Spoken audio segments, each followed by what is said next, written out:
nggak percaya saya datang pakai.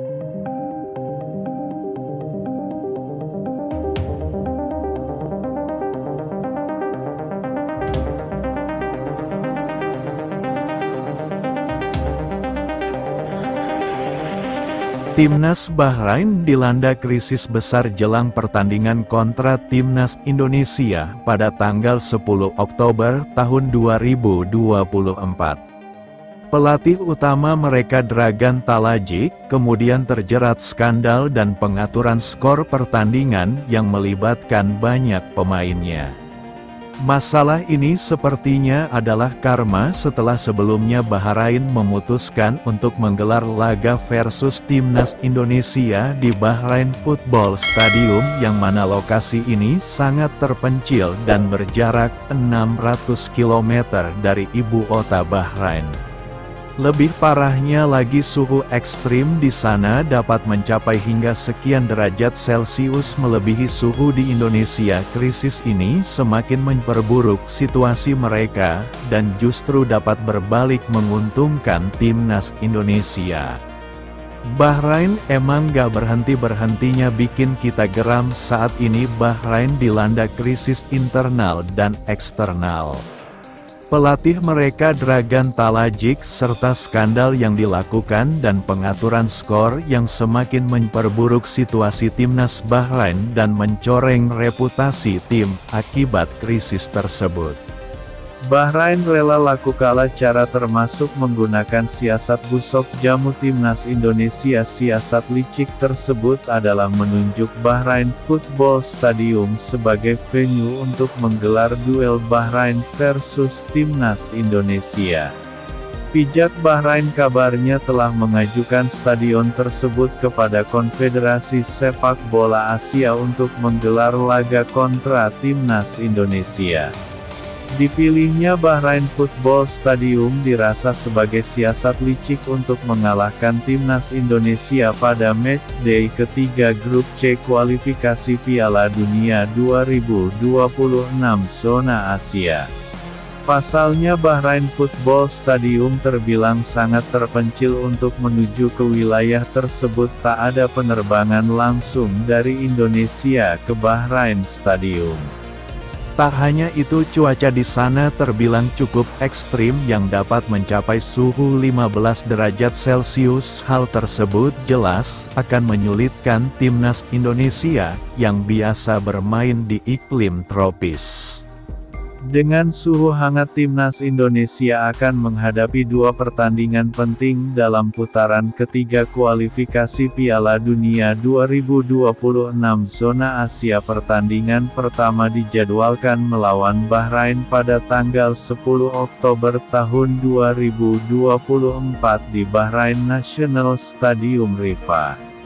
5 hari kemudian pada tanggal 15 Oktober tahun 2024 Timnas Indonesia akan bertandang ke Qingdao, China untuk melawan tim tuan rumah di Qingdao Youth Football Stadium. Mengingat jarak yang cukup jauh dan waktu yang singkat antara kedua pertandingan ini, PSSI memutuskan untuk menyewa pesawat jet pribadi demi efisiensi waktu dan energi tim. Keputusan ini diambil setelah mempertimbangkan perjalanan yang melelahkan bagi tim. Ketua Umum PSSI Erick Thohir menjelaskan bahwa perjalanan dari Jakarta ke Bahrain dan kemudian dari Bahrain ke Qingdao akan sangat melelahkan. Jarak tempuhnya cukup melelahkan. Setelah pertandingan melawan Bahrain, tim harus langsung berangkat ke Cina pada malam harinya. Jarak dari Beijing ke Qingdao cukup jauh, dan udaranya lebih dingin pada bulan itu dibandingkan di Bahrain, ungkap Erick.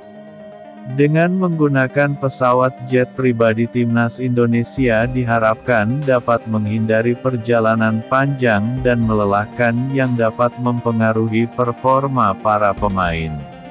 Anggota Komite Eksekutif PSSI Arya Sinulinga menambahkan bahwa perjalanan dengan pesawat komersial dari Indonesia ke Bahrain kemudian ke Qingdao dapat memakan waktu sekitar 30 jam. Termasuk beberapa kali transit ini tentunya sangat melelahkan bagi pemain sementara jeda waktu antara kedua pertandingan tersebut hanya beberapa hari, kata Arya. Oleh karena itu PSSI menganggap bahwa menyewa pesawat jet pribadi adalah langkah penting untuk memastikan kebugaran para pemain tetap terjaga. Namun biaya untuk menyewa pesawat jet ternyata sangat tinggi dan mengejutkan pihak PSSI. Arya Sinulinga mengungkapkan bahwa biaya untuk mencarter pesawat dari Jakarta ke Bahrain kemudian dari Bahrain ke Qingdao serta kembali ke Jakarta bisa mencapai 9 digit atau sampai ratusan juta.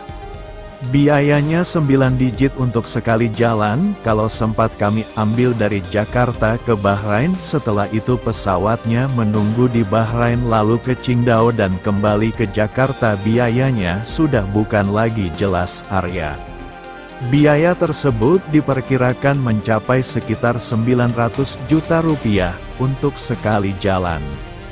Dan 600,000 Amerika atau setara dengan 9,7 rupiah miliar untuk total perjalanan. Meskipun biaya sewa pesawat sangat tinggi, Erick Thohir menegaskan bahwa keputusan ini bukanlah bentuk kemewahan melainkan langkah praktis untuk menjaga performa tim. Kami menyewa pesawat dari Bahrain ke Cina karena tidak ada penerbangan langsung dan kami harus mencari solusi terbaik, tegas Erick. Dengan menjaga kebugaran pemain melalui perjalanan yang lebih efisien, PSSI berharap timnas Indonesia dapat tampil dengan performa terbaiknya dalam pertandingan melawan Bahrain dan China. Kembali ke pembahasan Cina, Branko Ivankovic secara resmi dipecat dari posisinya sebagai pelatih utama timnas Cina. Keputusan ini diambil setelah serangkaian hasil buruk. Sejumlah pemain dan pejabat sepak bola Cina sejak dilantik pada Februari lalu untuk menggantikan Alexander Jankovic dari Serbia. Ivankovic hanya berhasil meraih 1 kemenangan dari 6 pertandingan yang dilakoni timnya. Dengan 2 hasil imbang dan 3 kekalahan, kinerja buruk ini memuncak dengan kekalahan 1-2 dari Arab Saudi di kandang sendiri pada tanggal 10 September lalu serta kekalahan telak 7-0 dari Jepang. Pada laga sebelumnya, akibat rentetan hasil buruk tersebut, serta yang melibatkan 43 orang, termasuk sebagian besar pemain, tekanan terhadap Ivankovic semakin besar. Masyarakat Cina yang sudah frustrasi dengan performa tim mereka mengekspresikan kemarahan mereka terhadap Ivankovic di media sosial dan stadion. Sepertinya sepak bola Cina tanpa harapan dan Ivankovic mundur meramaikan platform Weibo menunjuk ketidakpuasan yang mendalam terhadap kepemimpinan pelatih Kroasia tersebut. Dalam sebuah komentar yang menjadi viral, People Daily, media pendukung pemerintah, mengkritik Ivankovic secara tajam dengan menyatakan bahwa kegagalan tim adalah akibat dari kepemimpinan yang tidak kompeten. Jika seorang jenderal tidak kompeten, tentara akan kehabisan tenaga, tulis mereka. Ivankovic yang sebelumnya dikenal sebagai pelatih berpengalaman dengan catatan di tim besar Asia seperti Iran, Arab Saudi, dan Uni Emirat Arab, telah mengakui tantangan besar yang dihadapinya.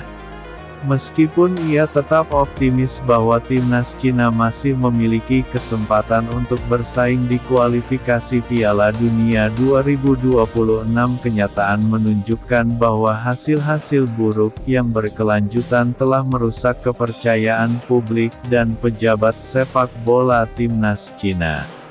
Akan melanjutkan putaran ketiga kualifikasi Piala Dunia 2026 dalam kondisi yang penuh ketidakpastian, bertandang ke Australia pada tanggal 10 Oktober serta pertandingan berikutnya melawan Indonesia pada tanggal 15 Oktober. Di Qingdao akan menjadi salah satu momen penting untuk menentukan arah masa depan timnas Cina yang kini tanpa Ivankovic. Sebagai pelatih di tengah kekacauan ini, timnas Indonesia akan berusaha memanfaatkan situasi tersebut dan mengoptimalkan persiapan mereka untuk meraih hasil maksimal. Sementara itu timnas Cina harus menghadapi karma yang datang dalam bentuk krisis internal dan eksternal yang bisa mempengaruhi performa mereka dalam pertandingan mendatang. Bagaimana menurut kalian sob? Jika suka dengan video ini, nantikan video kami selanjutnya. Sampai jumpa dan salam olahraga.